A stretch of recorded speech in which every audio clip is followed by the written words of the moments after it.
God didn't call you to be nice. He called you to be kind. And when it comes to kindness, there is honesty in kindness, because it's a part of kindness to actually be honest.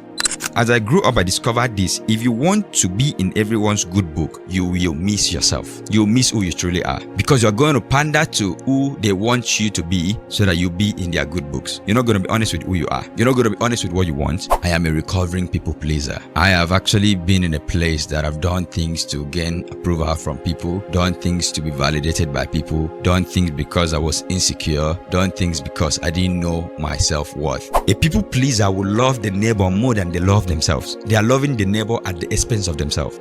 I realized that the more you try to get people to like you, the more you are putting yourself under for them to work on you. If I live for their approval, I will die because of their criticism. We grew up in homes, on the outward looking in, people feel like, oh, it's peaceful, it's calm. We have learned how to project the image we want people to see about us from the outside, which I could clearly see in my home. But then in the inside, there's a lot of confusion, there is chaos, there's instability, there is a lot of things that is breaking you, making you walk on eggshells, making you try to people please, because walking on eggshells is already training your mind, your brain, your heart to not live in your truth. So my question to you looking in would be, you're afraid of disappointing others. Why are you not afraid of disappointing yourself? The Bible did not tell you be loving to others at the expense of yourself.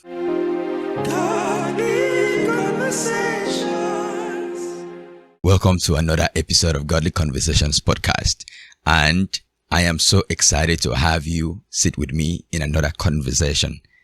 I am your host, Uwem. Today's conversation is going to be another transforming one. And in Godly Conversations, it is a belief that I personally have that conversations brings transformation.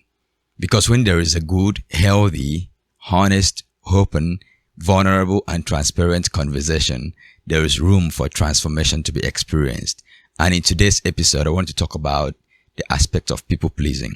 And when it comes to the aspect of talking around people pleasing, I do like to share that I am a recovering people pleaser, because I have actually been in a place that I've done things to gain approval from people, done things to be validated by people, done things because I was insecure, done things because I didn't know my self-worth. And that is due to, it has roots, of course, of where it came from. I know that a lot of people in our culture today are really struggling with the aspects of people pleasing.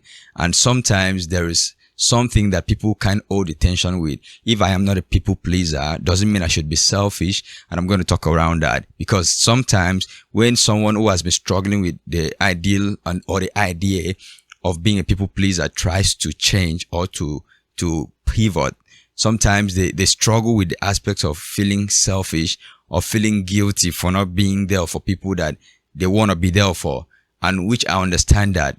And I also want to define, before the end of today's episode, the aspect of the difference between people pleasing, selfishness, arrogance, and eye service, because I feel like there is a thin line between those four things. All of them are actually dysfunctions, but at the end of this episode, I'll add that as a bonus.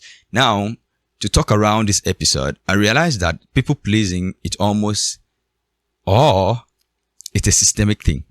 When I say that almost, I'm trying to make it seem lighter. There is a systemic pattern that I've seen around people pleasing, and there was also a cultural aspect to it, that people pleasing was a thing that was actually encouraged or almost like fanned.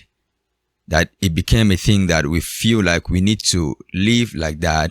We need to live a life of not knowing who we are. We can't be authentic with what we really want. And we are trying to do things to gain other people's approval. And we do things because we don't want people to see us in a bad light, because we want to get a good reputation before people. And I was like that. And if you are there, and if anything about today's episode is going to resonate with you, I want you to stick with me and let us walk through this. Let's dig this together. But before I get there, because I will share some personal experiences of mine in today's episode. I always do, of course. But I'm going to share some personal experiences of my upbringing and some of the things that actually affected me when it comes to people pleasing. Because I've actually seen people in my family, my parents in particular, I've seen them walk like that, try to people please. And of course, who am I? I now grew up adopting some of those things that they actually struggled with because I didn't know it was a dysfunction, and I lived like that. And I'm going to explain some other part of me that embraced that and why I stood in it, which I'm going to get into that in today's episode. This is actually my hope for today's episode. I hope and I really believe that this is going to help you get up and then know who you are, get your identity from the source instead of trying to get it through people by getting people to approve you, getting everybody to like you. Because as I've grown, I realized that the more you try to get people to like you, the more you're putting yourself under for them to work on you. It's almost like when I actually depend on their approval, if they criticize me, if I live for their approval, rather, I will die because of their criticism. I would die when they don't like me. I would die. Like, it's almost like I'll be gone if I do something that they'll be like, I wouldn't believe. I didn't expect that from you. Like, why would you do that? And all of that. So you don't have to come to a place that you are living for people's approval. But some of us, or most of us, if I might want to like make it broader, have actually been like that. We've lived like that. Well, of course, we have arrogance people who say, I'm not a people pleaser, but they're actually arrogant. We have other people who are selfish, and all of that are still dysfunctions, because we see that there is a lot of dysfunction in our world. But today I'm going to stick with this people pleasing aspect of, conversation today. And before I dive into defining people pleasing, because a lot of people might actually get it wrong, I'm going to read this that I saw from Dr. Caroline Leaf. I saw her post this and I actually saved it because it actually resounded to me so good.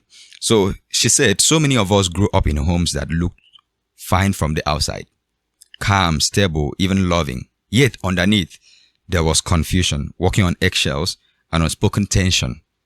When chaos is disguised as normal, we learn to doubt our feelings, to shrink our instinct, to silence our truth. If that sounds familiar, know this: your sensitivity wasn't the problem. It was your mind trying to make sense of an environment that didn't make sense. It was your body and brain working overtime to protect you from pain they couldn't name. Healing now means helping your brain unlearn that constant state of alert, reminding it that safety doesn't have to feel like vigilance, that peace isn't something to brace for. You can retrain your thoughts to believe what your heart already knows. You are safe to rest, safe to feel, safe to heal. I really love this. When I saw that post, that really resonated with me and with my heart, because even the first few lines of it talked around the fact that we grew up in homes whereby, on the outward looking in, people feel like, oh, it's peaceful, it's calm and all of that. Like, it's almost like we have learned how to project the image we want people to see about us from the outside, which I could clearly see in my home. But then in the inside, there's a lot of confusion. There is chaos. There's instability. There is a lot of things that is breaking you, making you walk on eggshells, making you try to people please, because walking on eggshells is already training your mind, your brain, your heart to not live in your truth. Because already, since we are living a duplicate life, on the outside, people feel like, wow, I would like to be in your house. I would like to, somehow. But if you come inside, or maybe if I might want to be honest to someone who might be like, I like your family, a lot of peace, love, and I might be like, you don't really know what you're asking of. If you like to be in this place, I don't think you really like to be in this place. Just me being vulnerable. When I was growing up, my senior sister, I know she might actually end up watching this. There was a time we were small. She actually mentioned something because of the chaos at home and the confusion and all of that. She said, don't go and tell people out there that this kind of thing is happening in your own family, because everybody has their own, which I didn't actually doubt that. But the fact of like trying to train us to like project a good image about this thing, even though we know on the inside that it's not peaceful, that it's chaos, that that's unstable. But like when you go out there, you know what? You don't really have to like blow the trumpet that things are not well here. And of course, it was also a cultural thing that we all, project what we want people to see. But on the inside, there's a lot of instability. There's a lot of walking on eggshells. This, I believe, actually was one of the things that trained me for people pleasing. And I end up coming to a place of feeling like I'm responsible for people's emotions. Because I grew up seeing a lot of things that it like when there's chaos between my parents, it's almost like you made me do this or stuff like that. And when I see people have chaos growing up, it's almost like you made me get angry. If you didn't say that, if you listened when I told you shut up, it wouldn't have led to this. And I'm like, okay, so I have to learn. I don't know if this is resonating with you or if you get the viewpoint I'm coming from, but just stick with me. We're going to get deep into this. So, but I'm just sharing from my viewpoint of how the root of it started, whereby I became a full-blown people pleaser, which coupled with being an empath, it became wild because I can feel people's feelings. I can feel people's pain. I can feel how people feel. And when I love to make people happy. I genuinely want to see people happy. I genuinely want to see people good, well, and all of that. And then when people feel bad, I feel like I'm responsible for them. I felt like then, but I'm not actually feeling like that again because I know better. But I used to feel like that. I felt like I'm responsible for their feeling. I'm responsible for how they are feeling. I shouldn't have said what I said.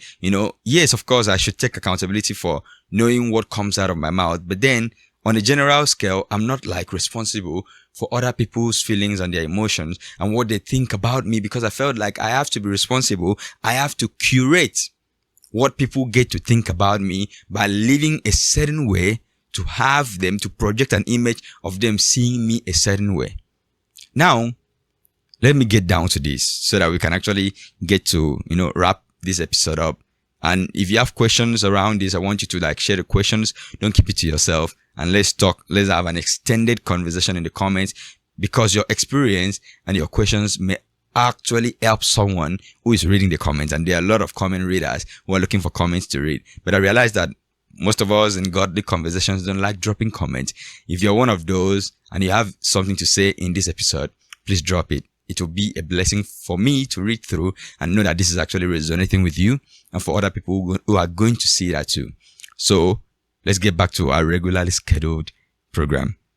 People pleasing is the habitual pattern of prioritizing others' approval, comfort, or validation at the expense of your own needs, convictions, boundaries, or emotional well-being. I'm going to read that again. When I asked to research that meaning of people pleasing, it says people pleasing is the habitual pattern of prioritizing others' approval, comfort, or validation at the expense of your own needs, convictions, boundaries, or emotional well-being. So it's almost like putting others above yourself at the expense of your needs, at the expense of your emotional well-being. You want to go all out for others at the expense of you.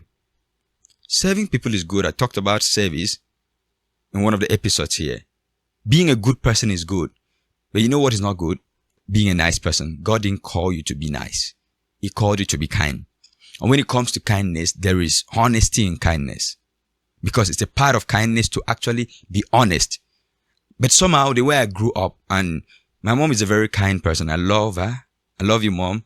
If they get to show you this, you get to watch this. As much as she's kind, I figured that there is people pleasing. When I grew up and got to know about these things, that my mom actually has a people pleasing syndrome. Same thing with my dad. And it's almost like it's interwoven in the family. So I could get why I actually adopted that. Now, the chaos in the family and all the disagreement and confusion also contributed to the walking on eggshells thing, that I'm out here being overly sensitive and all of that. And when I read that thing I read from Dr. Leaf, it actually gave me a sense of relaxation, of calmness. I'm safe to rest because I was actually looking for safety. So it's almost like emotionally you're not safe. I didn't actually come from an emotionally safe home. When I've been physically okay and everything, but then it wasn't emotionally safe. It wasn't like I didn't feel emotionally safe. So now I have to overcompensate for others in many ways. I have to go all out for others, trying to manage other people's emotions and feelings and all of that. I had to become a people pleaser. And now I was talking before I went to, read this definition around the fact that being an empath actually magnifies that.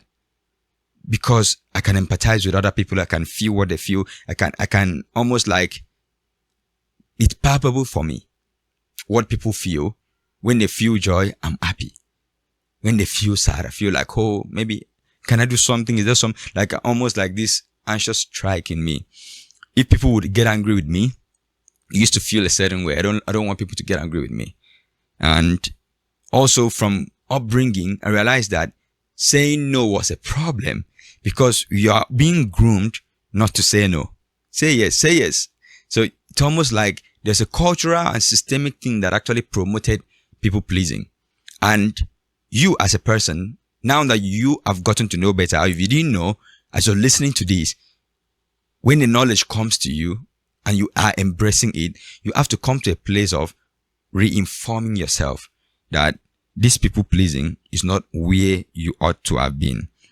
Now, some of the roots of people pleasing, of course, I've talked about my childhood, is childhood. The other part is trauma. Trauma can cause you to become a people pleaser. Identity wounds can cause you to become a people pleaser. Cultural expectations and fear of man. Fear of what people will think about you. Fear of how people will perceive you. Fear of how people see you. Of course, like talking about the cultural expectations, how are they going to see you? If you start behaving, if you start being yourself, if you start telling people your convictions, it's almost like they're not going to accept you. Like they're going to look at you like, oh, look at the way you're thinking, look at what you are believing and all of that. So it's almost like, let me pander to them. Let me become small so that I will not actually ruffle their shoulders. And this can so much resonate with me because I live this life. And that is why I'm coming here to tell you, God didn't call you to blend in, to fit in. He called you to stand out. That is not, God didn't call you to fit in, into the culture, into the systemic thing that you have been called into. As much as you were being almost like suppressed into it, taught into it, blended into it by, the things that the advice you were given and stuff like that in the culture, how you were groomed must have made us accept people pleasing as a normal. It is not normal. It actually makes us lose our authenticity of who God made us to be. It makes us want to be small on purpose. It makes us want to not try to be all we are supposed to be to make other people feel safe, because we prioritize their safety over the purpose of God upon our lives. And I hope that this is actually speaking to you somehow, somewhere. Now, all of these things, the root of this, which is the childhood, trauma, identity wounds, cultural expectations, and the fear of man, all of these things and many more, maybe the environment you end up finding yourself has actually made you become a people pleaser because of you want people to approve you. You want to make friends. Now, as I grew up, I discovered this. If you want to be in everyone's good book, you will miss yourself. You'll miss who you truly are. Because you're going to pander to who they want you to be so that you'll be in their good books. And then you're going to live a duplicate life, a life of duplicity. You're not going to be honest with who you are. You're not going to be honest with what you want. You're not going to be honest with where you're supposed to go in life because you don't even know. You think you have to be in their clique. You think you need to be amongst them. You think you need to rub shoulders with them and all of that. And you need to know right now that you don't have to be in everyone's good book. As long as you know that you are in one person's good book, God's good book. By the time you try to be in everyone's good book, you might actually miss God. Because everyone are not as, concerned about you as you think they might be. Even though they show concern, they do like they like you. Somehow they might like you because you're always there for them. They might like you because your loyalty is kind of like, it cannot be questioned. And that loyalty might actually be as a result of people pleasing. Who even knows if it's true loyalty? Maybe you don't even know. You just feel like I'm a very loyal person. Loyal to the core. And because of your loyal to the core attitude, you have lost the true you. Because you want to be in their good book. Loyal. And that is why I told myself, I'm a recovering people pleaser. I've actually come to a place that if I don't get to be in your good book, it doesn't bother me. Of course, I'm concerned about the fact that I need to live a good life, be intentional with my actions, do to others what I would like them to do, onto me. Like, don't do things to others that is going to hurt them. I'm very intentional about that. I try my best, not perfect with it anyways. But then I'm coming to inform myself. I don't have to be in their good book. I've tried that. It did not work. I've tried being in people's good book. Where does it end up? It ends up getting you used. You try to be a very nice person to everybody. And you realize that nobody really cares for you like you care for everybody. And then when you get to look at the root of it, maybe I was just a people pleaser. I was trying to please them, thinking if I please them that much, they're going to like me. If I get to love them that much, pour love, like overly pour love and overcommit, they're going to look at me and be like, wow, I just like this guy. I like the fact that this guy is so concerned about people. You know, I still care about people. Genuinely, I'm an empath. I still feel for people. And let me just share this before I move forward. I used to have this feeling like when I see people go in the wrong path, if I could, I would save them like Superman. Like if I can, when I see people in a down place, I wish I have the power. Let me pull them out of that. And that can make me want to give people unsolicited advice and stuff like that. And I realized that when I watched the Superman movie some years back, I realized that he wasn't even allowed to save everybody. He couldn't even save his dad. Like, it's not my duty to save everybody. It's not my duty to manage everybody's emotions. It's not my duty to do that. I'm not responsible for their emotions. I'm not responsible for how they feel, what they think about me. I'm responsible for living the life that God has called me to. Because if I want to be concerned about how people think about me, not everybody knows what God has really called me to do. Just like I would sit out here and be vulnerable and share some of these things, there's someone out there who would be like, you don't have to share all of that. Like, you don't have to share some of those personal things. Just go straight to the points. Go to the topic. This is not your mission. And you don't have to bother about it. You don't have to let it make you unsettled because you can't hold the tension with hard conversations. You can't hold the tensions with hard conversations. Not just hard, but hard conversations. Conversations that lead someone to like be open and share. Because all of us, I don't know, let me not generalize, but I grew up in a culture that actually did not appreciate vulnerability, did not appreciate transparency, did not appreciate honesty, did not appreciate someone being real. Like just putting all of it out there, like I am doing right now. And that is why even in the church, we have a lot of brokenness and confusion and chaos because people don't live in truth. And we keep saying you shall know the truth and the truth will set you free.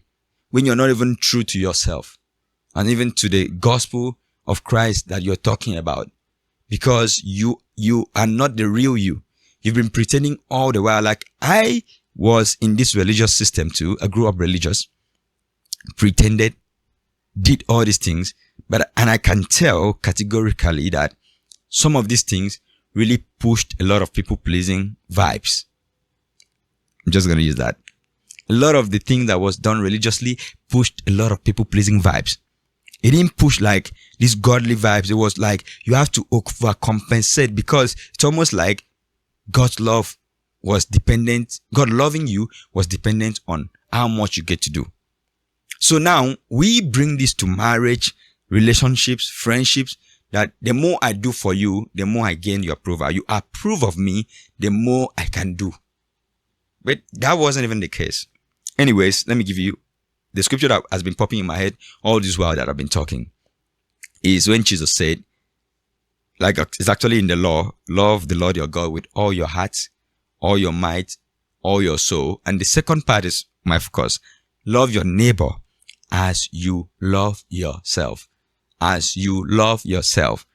Not more than you love yourself.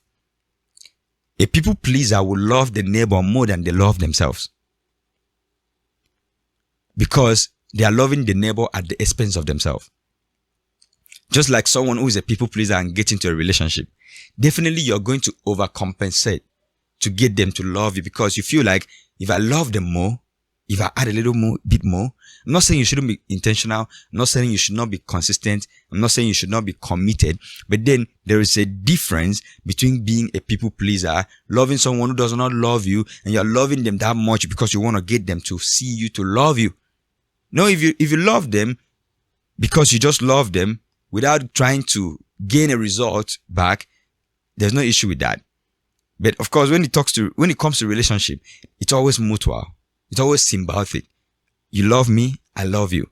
And it's almost like that aura for aura thing can actually be applied there. But then when you overcompensate, there's actually a dysfunction right there.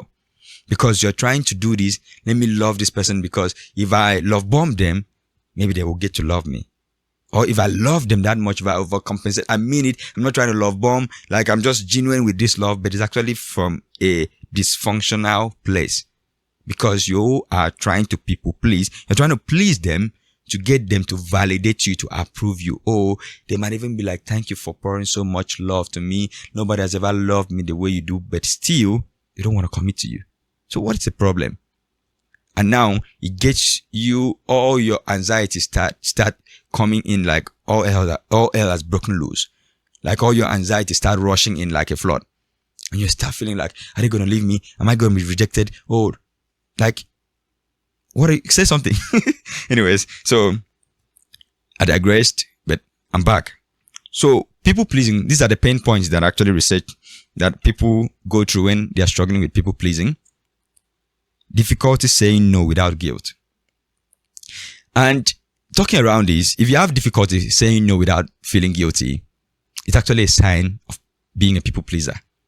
Because you don't want to make anybody feel bad. You want everybody to feel good. I was there. I've been there. I am recovering from that place. And I want you to join me in this recovery process of recovering from the place of trying to overcompensate for other people. Like I was talking around when Jesus said, love your neighbor as you love yourself. There was no insinuation of any part of saying, love your neighbor more than you love yourself. Because the reality is, if you don't really love yourself, you don't really love your neighbor in truth. If you don't really love yourself, why you're loving your neighbor is a like it's almost like manipulation. I'm the one saying that, but it's almost like manipulation. Think about it. I'm trying to love you to get you to love me. So which means probably genuinely I'm not really loving you, but I'm dysfunctional. I'm looking for love. So the best way for me to get it is to love you, love bomb you, pour love into you to get you to feed me with what I really need. So it's actually a dysfunctional thing. And it might be for people who are not really true that when I love you, just using me, I don't want to use you, and then you get to love me back, and then I relax to receive that love. Why? Because I was dysfunctional in the first place. I was looking for the love. So I now manipulated you. People pleaser. You need to stop. So the difficulty is to say no. And it's almost like someone saying, I say yes even when I want to say no. And I hate myself afterwards. Have you been there? Maybe you have been. And I just want to help you, right? I've been there. Sometimes, in the heat of the moment, maybe someone is trying to ask you of something. Because you don't really have no in your mouth. You've been having a lot of yes in your mouth. So, you've actually said yes and don't know how to go back and tell them, no, I wanted to say no. But a lot of yes has been in your mouth that you've already like gulped out the yes. So before now, you are trying to like, okay, no problem. I've already said it. So like in your mind, you're like, okay, let's go ahead and do it. And while you're doing it, you are grumbling doing it, angry doing it, vexing doing it. You're not just doing it because you really wanted to do it. Now, it is from a place of dysfunction. And I'm trying to tell you, you don't have to get there and remain there. Learn to take your power back. And most times your power is in your no. I had to learn this, and to be honest, it's actually difficult if you have been this person that has been struggling with this people pleasing syndrome a lot. It's actually hard because I've had moments whereby someone reaches out to you, asks you for something you know you don't actually have. I've had moments like that I go out of my way, get it from somewhere else to give the person. They don't even know the sacrifice, but I just want them to be fine. Like I genuinely just want them to be fine. And I had to realize that, yes, it might look like kindness, but is that helping me? That I would borrow money to give to someone else and later they don't actually return it because they said they wanted to borrow it and they were in dire need. Oh no. I had to realize that somehow I've actually, like, it's crossing the boundaries. I don't have any boundary. So I had to look for a way to have boundaries, and it has to start with my no. And I've had someone and cases of someone asking, do this. I'm in dire need. I'm like, I really care about people. So I don't want people to go to be in dire need in places like that. But sometimes I just have to say no. If I have, I definitely will give. But when I know I don't have, like, sometimes it feels wrong. It feels bad. And let me give you the scripture, because this scripture actually helped me around this. Scripture talks about in 1 John about loving your neighbor. And it says, don't just love your neighbor in your mouth by just saying, I love my neighbor. I love you. But it says with actions. So, and then I realized that sometimes you feel really guilty when your neighbor asks you of something, or when someone asks you of something, and you don't really have to give them. And it feels like, oh God, how do I do? So it remains as a thought in your mind, disturbs you, doesn't, like, you don't have peace because you couldn't help them when they were looking for help. So I saw the scripture and it was so good for me. I think I'm going to start from verse 16, 1 John chapter 3 from verse 16. Let's read it together. We know what real love is because Jesus gave up his life for us. So we also ought to give up our lives for our brothers and sisters. That's not literally though, but to help them as much as we can. If someone has enough money to live well and sees a brother or sister in need, but shows no compassion, how can God's love be in that person? And I really love this. It says, if someone has enough money to live well and sees a brother, which means this person has enough to live well. This is not talking about everyone. Not everybody has enough to live well. But as a people pleaser, maybe because you know how to manage your life, people see you like you have enough to live well. They feel like you have enough to live well because that's almost like the image that they project. They see you like you're doing well. Oh, like you're living good and all of that. So they feel like you have, even when you know you don't have. And now they are asking of you like they know because they actually know, think or believe that you have.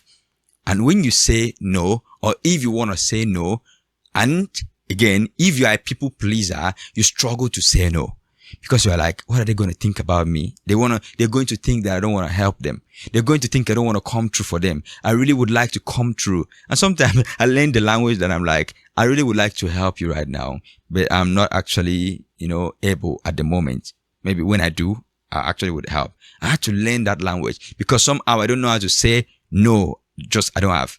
No. Somehow that felt to me, having to recover from people pleasing. It felt like that was too harsh. But now let's just read this because I want to point out to something.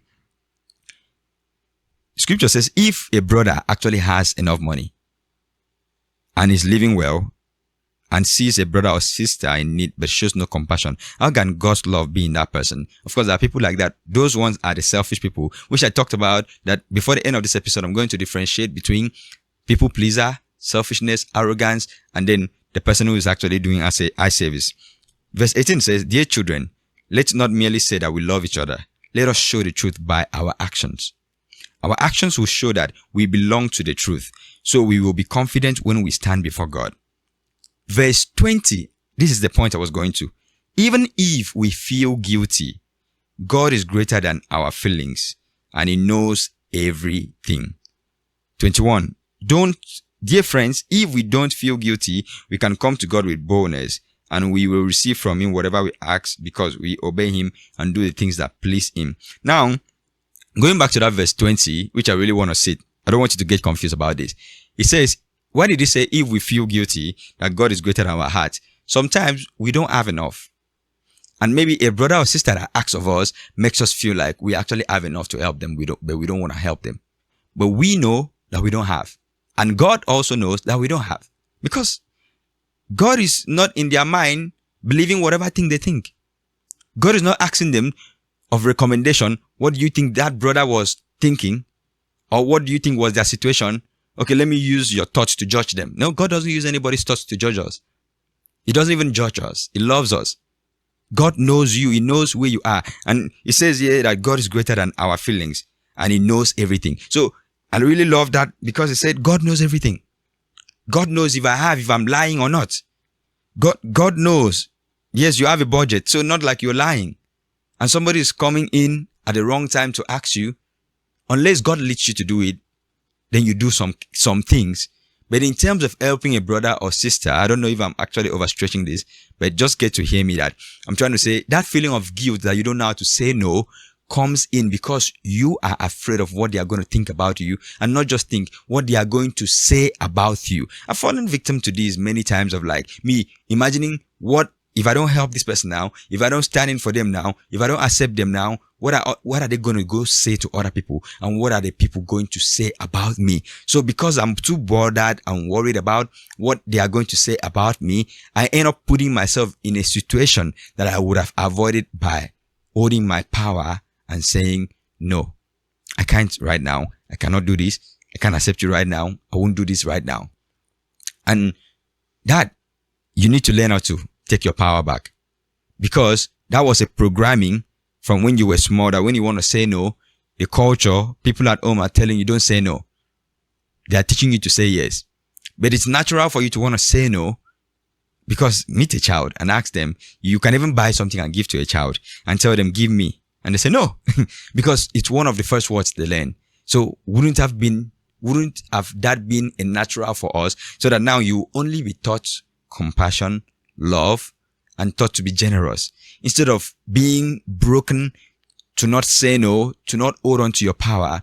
You have to take your power back now, in that you get to know better and not feel guilty about your no. Because even if you don't want to feel the guilt, okay, you're trying to avoid the guilt, you say yes and want to avoid the guilt, you still feel bad. You still feel bad you didn't say no when things turn out in the way that you didn't like. So, secondly, are you afraid of disappointing others? People will be disappointed by you, obviously, because you're not perfect. People will be disappointed by your inactions and your actions. And anybody that wants to be offended will be offended, no matter what you do. Someone that wants to be offended by you will find something that you do or something you don't even do to be offended. So you don't have to hold yourself hostage to disappointing others or all of that. I'm not saying you go around to want to disappoint people, but why are you afraid of disappointing others? Because it's almost like, oh, I need to make them proud. Yes, you don't want to disappoint your parents, because start from there, that cultural place. You don't want to disappoint your parents. So that's why you don't want to do the particular course they're asking you to do, especially for African parents. They tell you, I want you to be a doctor. You know that that's not what you want to be. And you don't want to disappoint them. You want them to feel good because they're the one paying your tuition fees. And you accept it, because even when you want to talk, it feels like, okay, you accept it. It actually breaks your wings. That's a higher point of people pleasing. Now, even though that thing is not what you wanted to do, but because they wanted it, somehow, for some people, they will end up disappointing the person, notwithstanding. Because at the end of the day, it was not your choice. You didn't like it. That's not your passion. You end up going there and still disappoint them. Or at the end of the day, you may not disappoint them, but you disappoint yourself. So my question to you looking in would be, you're afraid of disappointing others. Why are you not afraid of disappointing yourself?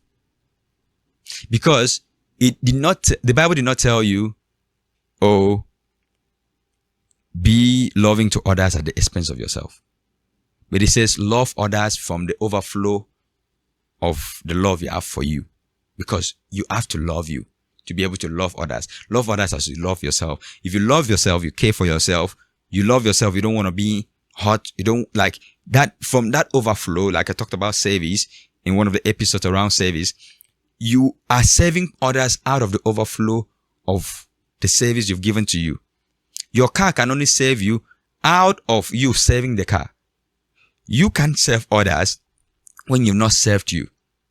You only end up feeling like, why am I doing all of this for them and I've done nothing for myself? You feel broken. Even if it's your family, you end up pouring all your heart, trying not to disappoint them because they have a lot of expectations on you. They expect a lot from you, and you are trying your best to be there for them, to be helpful to them, to do all these things. At the end of the day, they might end up asking you, did we ask you to do it? Did we force you? Not like even ask. They might have asked, but did we force you to do it for us? And now you feel like, oh, that's all you could say. And this is very general. I'm just trying to touch all the points so to help you. The fear of disappointing others. Whose expectations do you live for? Whose approval should you desire? Their approval. What will it do for you? Is it going to make the quality of your life better? If it's not going to make the quality of your life better, then you better seek the approval that will actually help you. Paul said in Galatians, which is actually the scripture, the anchor scripture for these when I started studying, like to preparing for this episode. In Galatians chapter 1, Paul talked about the fact that should I aim to please people or please God?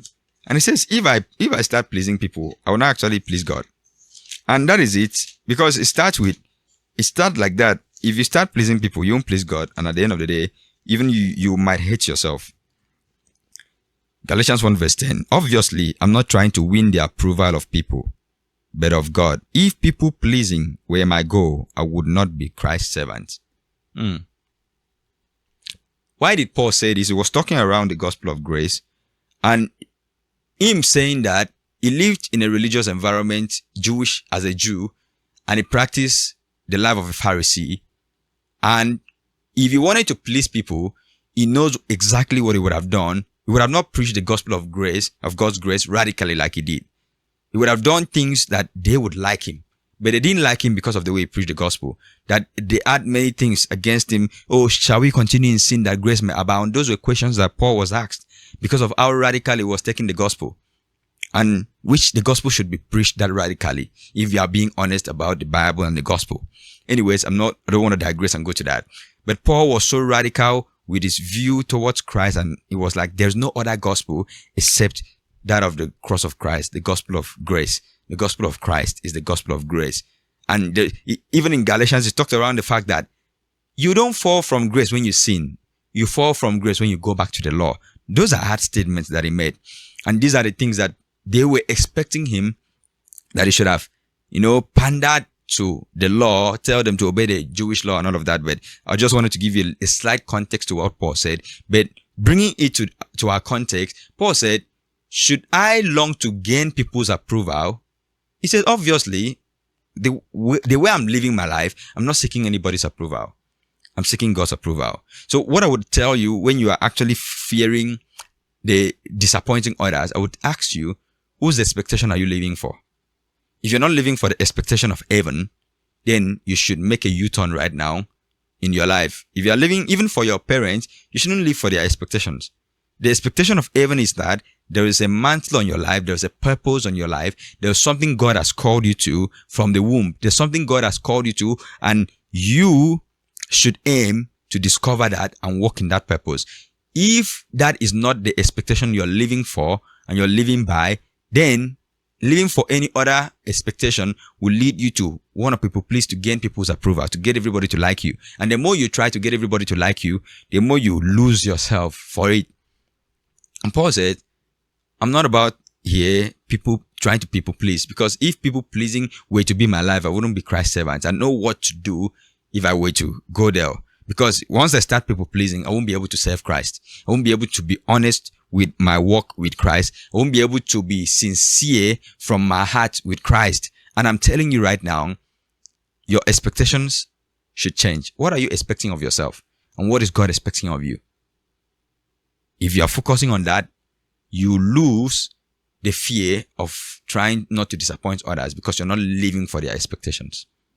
Now, let's get to the next point. Always feeling responsible for others' emotions. I've talked around that concerning my life. And you need to know that you're not responsible for anybody's feelings. You're not responsible for how anybody feels about you even. You're not responsible for how they feel. That is not teaching you to be arrogant. I'm going to address that. that is actually teaching you to own up to knowing what is in your control and what is not. How other people feel about you, about your life, is not your responsibility. Your aim is to live the best life that you can with the available information you have, and which is why you should seek out wisdom and learning good information that should live a better life. And as a Christian, seeking out the word of God to live a life that actually honors him, because that's what you're called to. And if that is your goal, if you're aiming to gain God's approval, which you've already gained, you're not trying to do something to gain God's approval. God has already approved of you. And this is, let me just pause here to make you get that. If you've been seeking approval, validation, and all of that from people, I need you to stop and know that God has already approved you. God is pleased in you. God says you are well pleasing to me. Like God says, I am pleased in you already. So you don't need to do anything to try and get God's approval. So if God has approved of you, which other approval do you need from people? Why are you now walking around trying to pander to people, trying to lower yourself to make them feel safe, trying to not be who God asked you to be, who God called you to be, so that they will not feel like you are raising your shoulder? People are going to feel differently about you, and that is not your responsibility. As long as you're living in the truth, living a honest life, living the life in the purpose of God that God has called you to. And I can relate to that because somehow, as I was growing up, I know that I'm talented. I know that. But then I was like, I didn't really want to give in my best to anything I wanted to do because I don't want other people to feel bad that I'm actually going forward, going higher. And then I've been looking like I wanted to hide behind the curtain. There's a lot of things, a lot of dreams and things that I wanted to like do, but I didn't even want to sit out in the camera and talk about anything. I would have loved to be a producer for someone else to do this podcast. And I would have been satisfied with that, just pushing the person. But somehow maybe God has called me to this. I can't outrun it, even when I try to escape it. And I have to do it. And it's a humbling thing, not a thing of pride for me.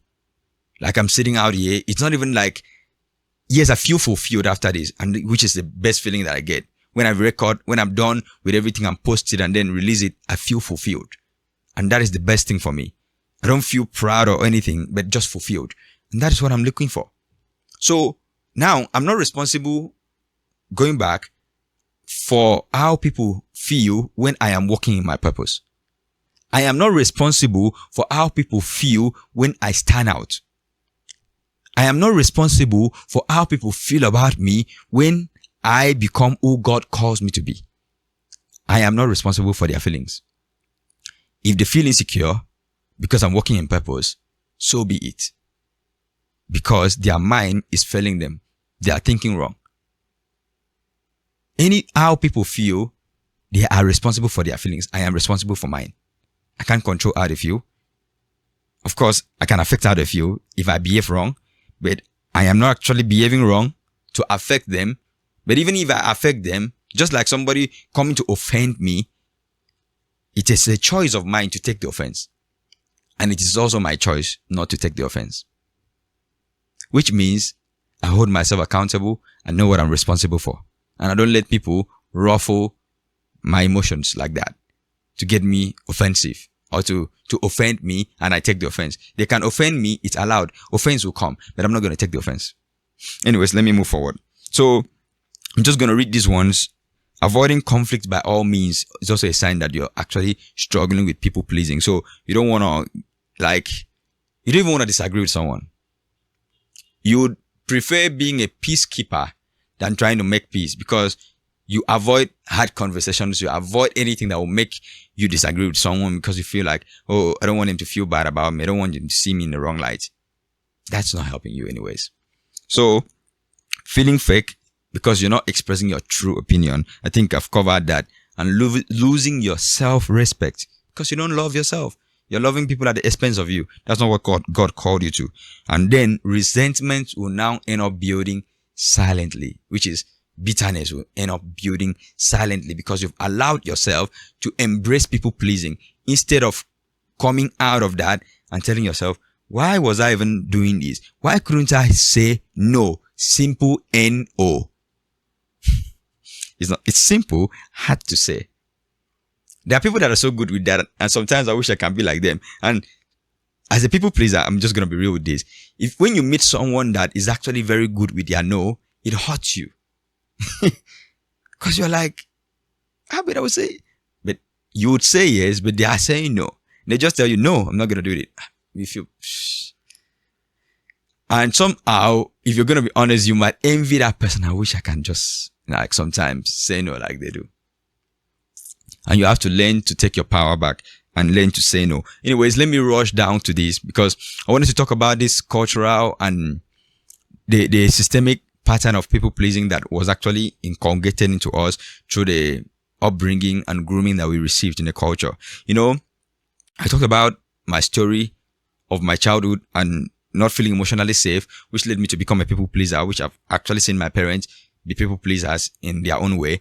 And I've been in my own way. They are kind people. They are good people. But sometimes it's almost like there's an interwoven idea of trying to people please with your kindness because you are an empath. You can feel people's pain and you want to help people. But sometimes when you don't have boundaries, you realize that you are actually people pleasing. It's not just kindness. You are just being nice. Because at that point, you really would have wanted to say no, that you don't want to do that, or you don't want to like give out what they asked of you. But because you didn't want them to feel bad, you actually said yes, and then feel bad that you said yes.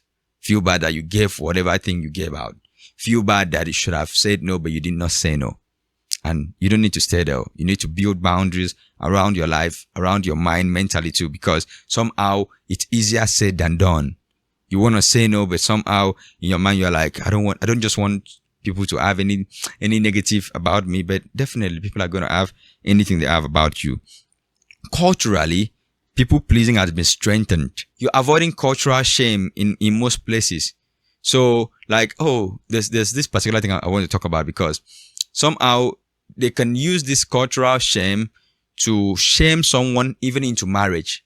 And to that person, they're actually trying to people please. Even in the family, they're like, trying to tell the person, this man has come for your hand in marriage. You didn't want to accept. I think I've heard that. I heard that growing up. Someone is saying, this person came for your hand in marriage. You said no. That other person came for your hand in marriage. You said no. And like they were saying it in a very shameful manner, almost like to tell the young ladies and like, when this man come, you are saying you're driving bicycle, you're looking at this one shoe that it doesn't have a good shoe, as if they would allow their daughters to actually marry such people. I grew up hearing such messages, and it's almost like telling the young lady, when a man comes, stop rejecting them, just accept them. Because somehow they use that to say, for the ladies who have grown up, maybe over 30s who are not married, that maybe that's why you're not married now. I'm like, does that even make sense? Like, have you thought about that again?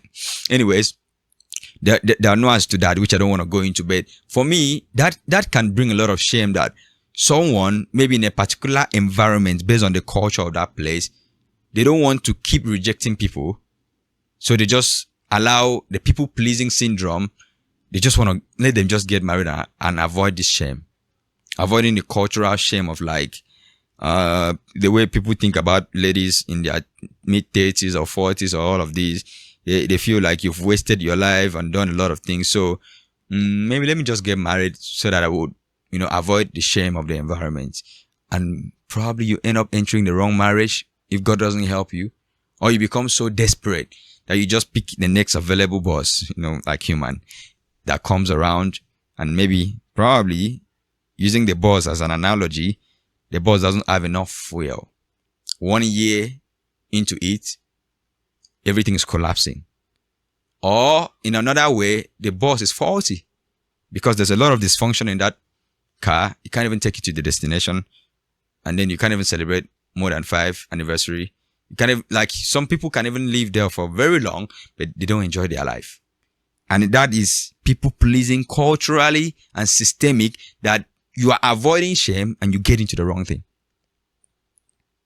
You want to people please. You need to stop yourself from that people pleasing syndrome. You're not living your life to please anybody. And one thing I love about God is that God doesn't look at us and says, you need to go get approval from A, B, C, D before I approve of you. God doesn't do that. God doesn't ask people to vet us before he approves us. God doesn't call a conference call of people and ask them to recommend us before he does what he wants to do in our lives. That's why I love him. Because if he would do the way some people behave, like they can actually counsel you or do this or do that, I'm like, unless you're still struggling with the people pleasing, but you need to come to a place of recovery and realize that I don't need your approval. I don't need people's approval.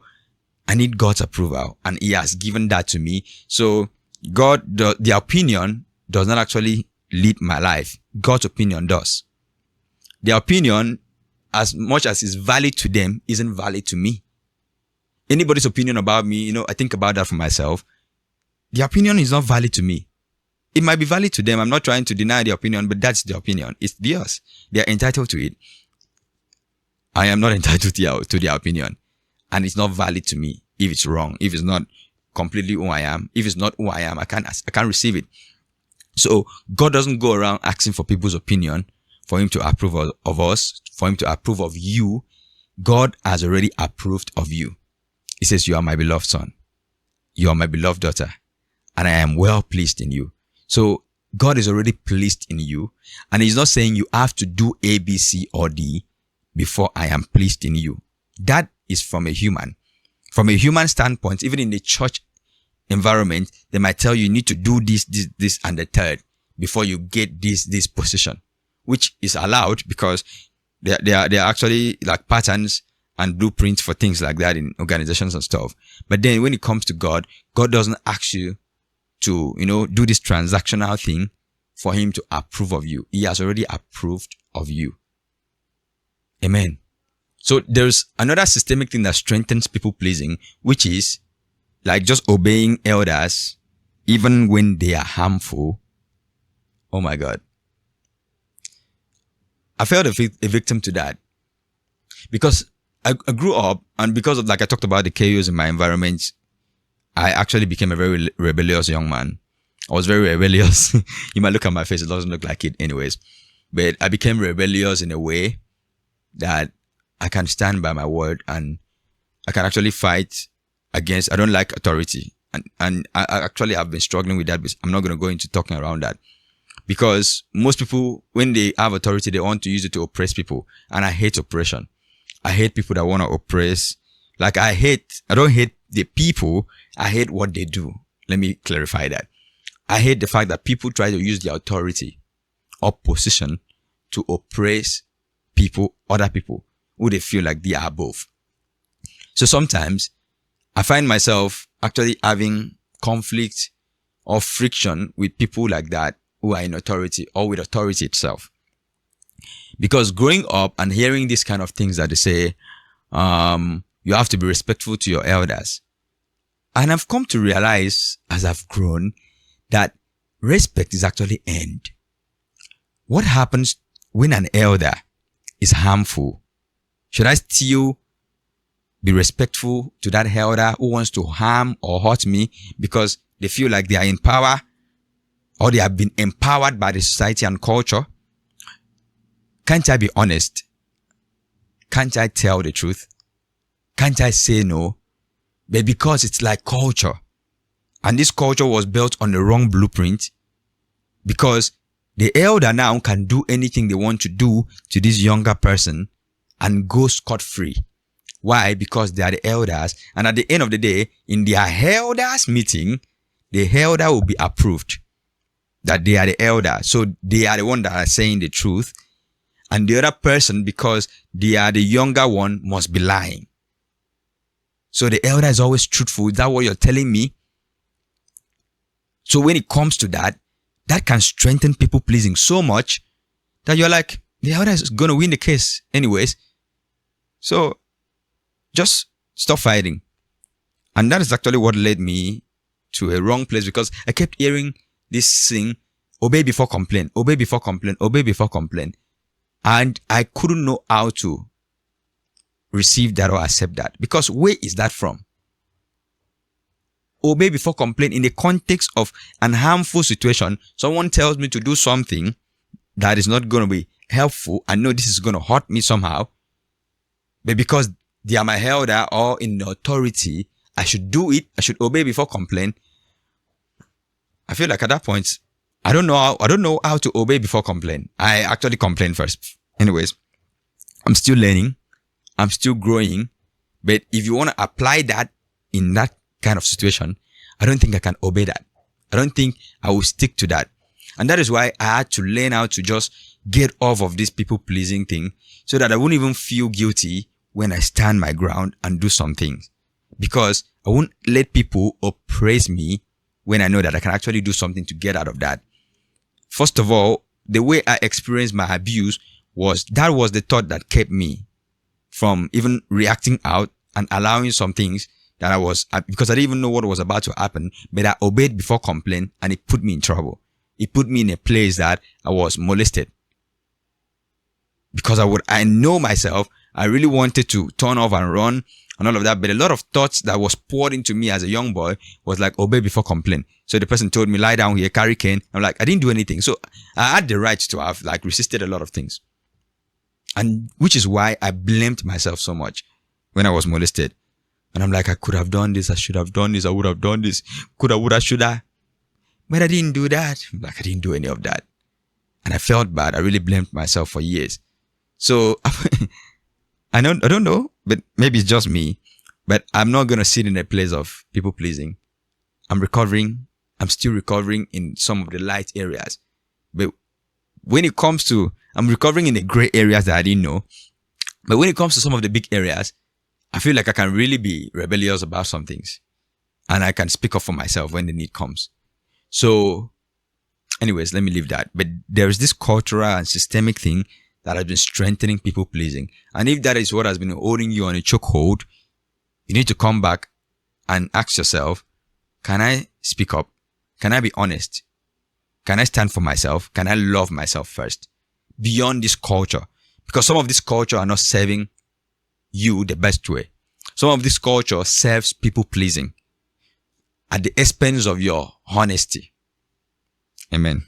I'm going to leave that at that because the cultures, this is what they actually bring about. Now, they're saying that when you say no, your no is seen as rebellion in such cultures. Setting of boundaries is seen as disrespect. And the other thing is that when you express your needs, it is seen as selfish. So they are like, you're just doing this for selfish reasons. That's why you're expressing your need. And I want to tell you, if you've ever felt like when you say no, it's seen as rebellion, when you set boundaries, they are like you're so disrespectful. Or when you are now standing to, speak out and tell what you need, they are seeing you as being selfish. It's okay to be all of that. It is okay. If that's what they are going to see and take, don't allow the wrong culture to actually suppress you and allow you to remain in a place that is actually hurting you because you're doing things at the expense of yourself, and you should not do that. And this culture can be a culture you grew up, a culture that is curated or created in a certain place you may be working or stuff like that. You don't have to people please. You can do your job with excellence. But wherever you are, you have to note that your no is powerful. It's not rebellion. Your boundaries is safe for you. It is not disrespect. And you actually expressing your needs is not selfish. It's self-care. It is not selfish. It's absolute self-care. Embrace it. So I'm going to go ahead to talk around these. You need people, but you don't need people's approval to become what God designed you to be. He designed you and He already approved you. So this is not saying throw away people, cast away people. Of course, you don't need every kind of person in your circle. You only need the people that are for you. If you end up losing people as a result of recovering from being a people pleaser, just know that you are losing the wrong people. You're losing the people that were not meant to be in the first place, and you should be happy losing them. In fact, celebrate, throw a party. Throw a party to lose them because they were not good for you. They were there in your life for the wrong reasons. They were there in your life as parasites, eating off of you like they wanted to eat you till you die. And if you fail, they are going to be the same ones who would laugh at you. These people can even be part of your family. So if you get to lose them or get to have them speak a certain way or talk a certain way about you because you're no longer a people pleaser, accept it. Oh, you're selfish. Oh, that's fine. you're disrespectful. Yeah, that's okay. That's okay too. Whatever thing you say, because you don't have to allow yourself to be so enamored by what other people think about you, on their opinion about you, because their opinion about you matters only to them and to whoever wants to believe them. If anybody wants to know the truth, they should approach you and ask you whatever thing they need to ask you to clarify, if they are that concerned. But you shouldn't be concerned about anybody's opinion about you who's just trying to spread lies or spread anything that they want to spread. You should own up to who you are and be a recovering people pleaser like myself. I am a recovering people pleaser, and I am proud that I'm recovering from that, because there's a systemic and cultural thing that had made that, strengthened that. And I'm trying to tell you right here, this actually affects even in a big culture, that even when you want to do things like, I would like to just shed light on this before I end this episode, that people want to marry, and because of the cultural sort of standard about that, I'm not saying don't pay your bride price, but there's almost a mindset of you need to do the big ceremony and feed 1,000 people and all of that for people to know that your marriage was actually big. And I always share this sentiment. It's a sentiment, it's personal. I'm like, when the rich person, not trying to do classism here, but when a rich person or a popular or famous person does marriage or does such a ceremony, they can pull the crowd, but you know what? At the end of the day, they earn more than they spent. But for you, who is just a normal person, who do not have as much, even your circle of people don't have as much, you know what ends up happening? You make everybody happy at the expense of your own peace, safety, emotional well-being. Because you can do your marriage, child dedication, or any ceremony you have, and you've allowed this people pleasing that has been strengthened by the culture to make people not talk bad about you. You don't have. Why can't you just be honest and cut your coat according to your size? I don't know how they say it now, but just do according to your strength. No go to do past yourself. Do according to your strength. If you need to just do a court marriage like people are doing now, which I respect that, do your court marriage and get to a place, find a restaurant and rent for the day, and do your reception with a few people that you call in, and then go home and enjoy your marriage. Because marriage is not about the wedding or the event. It's about the journey of life with the person you have chosen to live life together. Forget about the reputation of the wedding. It does not help make for a better marriage. People love that. It's fine if you can actually curate that. But if you cannot curate that, why kill yourself over that?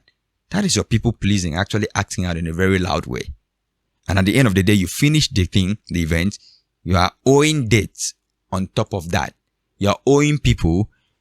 You don't have your own money to even take care of yourself and your spouse. You guys now are running on empty. It doesn't make sense to me. Because you should even make more money to actually use that money and go for your honeymoon and enjoy that first few months or weeks of your marriage and plan for that. Instead of just going at this because of people pleasing. I want to make people feel good.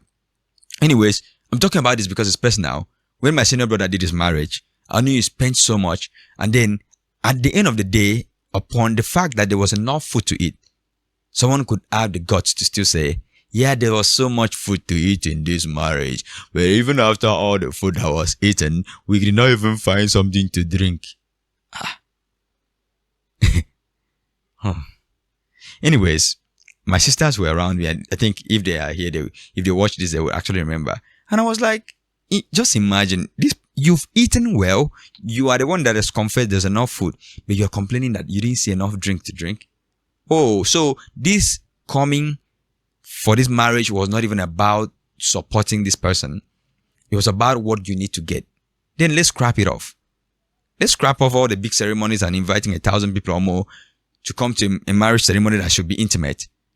Scrap it off. And if you have the energy, I'm saying do it. It's your choice. But I'm just saying this for the person that is doing it out of a pressure, a cultural or societal pressure that has been put on you. And you're like, I need to do this. It's almost like a have to.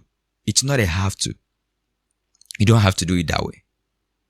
You don't have to people please, because that wouldn't make for a better marriage. And this may not affect everybody, but in the African culture and in my culture from the south in Africa, this happens a lot. This is a lot of pressure. This is some of the reasons that someone may not want to marry, because there's this pressure, there's this expectation of people on you. Even for some people that force themselves to get married, it's still let me please people. You know your foundation, you know yourself, you know what you have, you know what you don't have. And people are telling you because you have a job, you should go and marry, and you want to please them. Whether you try to please them or not, they won't still be pleased. It doesn't even matter. You feel like you're going to, let me just do it. People are talking too much. Oh, and you get into it when you're not even ready. You have to stand and know what you are standing for. Know which expectation are you living your life for. I said I'm going to differentiate between people pleasing, arrogance, selfishness, and then the aspect of eye service. But I'm going to do that. Just let me read this that I wrote down. If anyone else doesn't know your mission and purpose in life, you should. That settles you to stop pleasing everyone to have them on your good side. You don't need everyone on your side. You only need the right people on your side. Your life is not a group project where everyone has an opinion. And you need to actually hear that part. Your life is not a group project that everyone has an opinion. Because even in a group project, sometimes everyone doesn't have an opinion, but your life is not even a group project. So there's a difference between people pleasing, selfishness, arrogance, and eye service. And the difference is actually in the heart posture, because somehow this can be so relatable that since you don't want to people please, since you are saying, somebody says you are very selfish, but actually there's a thing like selfishness. All of these are actually dysfunctional. All of it. None of it is good. So people pleasing says, I must serve you so you won't reject me. It is out of fear. While selfishness responds, I will serve only myself. So now that's based on self-protection, while people pleasing is like, I want to overextend myself at the expense of me. Now, what does arrogance say? Arrogance is talking about someone that says, my opinion matters more than you. But people pleasing says, your opinion matters more than mine. Because it is doing things at the expense of oneself. Fear, insecurity, or lack of identity. While this arrogance is a prideful person who is superiority complex, who is self-absorbed. And the word I would use there for a person that is a people pleaser is a low self-esteem, who just says your opinion matters more than me, just trying to reduce yourself, just trying to live below and allow other people's opinion to matter more than you. Even in your life, you're saying that someone's opinion matters more than you. You need to keep quiet for a bit and think about what you just said. So all of these are dysfunctional, like I said. And then an eye service does things because they are seeking advantage. And then a people-pleasing person does something because they are seeking acceptance, approval, validation. But eye service is strictly, they are seeking an advantage for whatever thing they want to get. So now, in the heart posture, a person that is doing eye service is a pretender. A people pleaser is not basically a pretender. He is just seeking something. He's a needy person, needing validation, needing this acceptance. And that's why the heart of it is emotional. The heart of people pleasing is emotional, while the heart of eye service is strategic. They strategize in the office. You can see such people who strategize, pretend, and do things because of what they can get, because of the advantage they are going to get. But in general, all of these are uniquely different. The heart posture is different. Of course, there are some times that the way you might see it, you might misinterpret a people pleaser, arrogant person, selfish person, and an eye service person. You might misinterpret it, but the heart posture will tell you what it really is. And at the end of the day, all of them join together. All of them join are dysfunctional. You don't need to be any of it. You just need to be your real, authentic, true self, who is honest, who knows what you want, who can express your need, who can say no where it applies, and have boundaries. I hope that today will help you to actually embrace who you are in reality and in truth, and then speak for yourself and recover from people pleasing. And you can be using that phrase like I've been using, that you are a recovering people pleaser. I am a recovering people pleaser, and I will still recover from all the areas that I don't yet know and build boundaries where I lack one. And I hope that you do the same.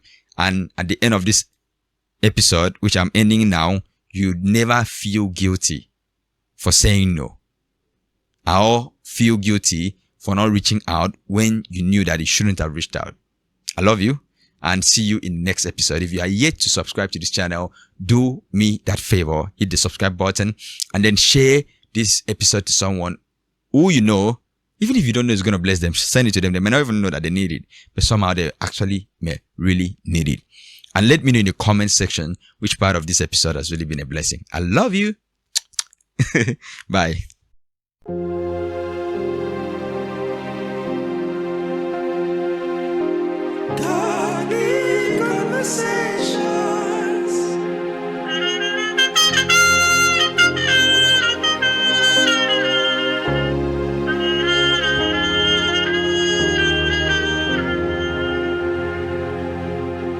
We're saturated with so many voices, inundated in the midst of the noises. We need the truth to saturate our hearts. Yeah. In the midst of the noises, we need a buffer.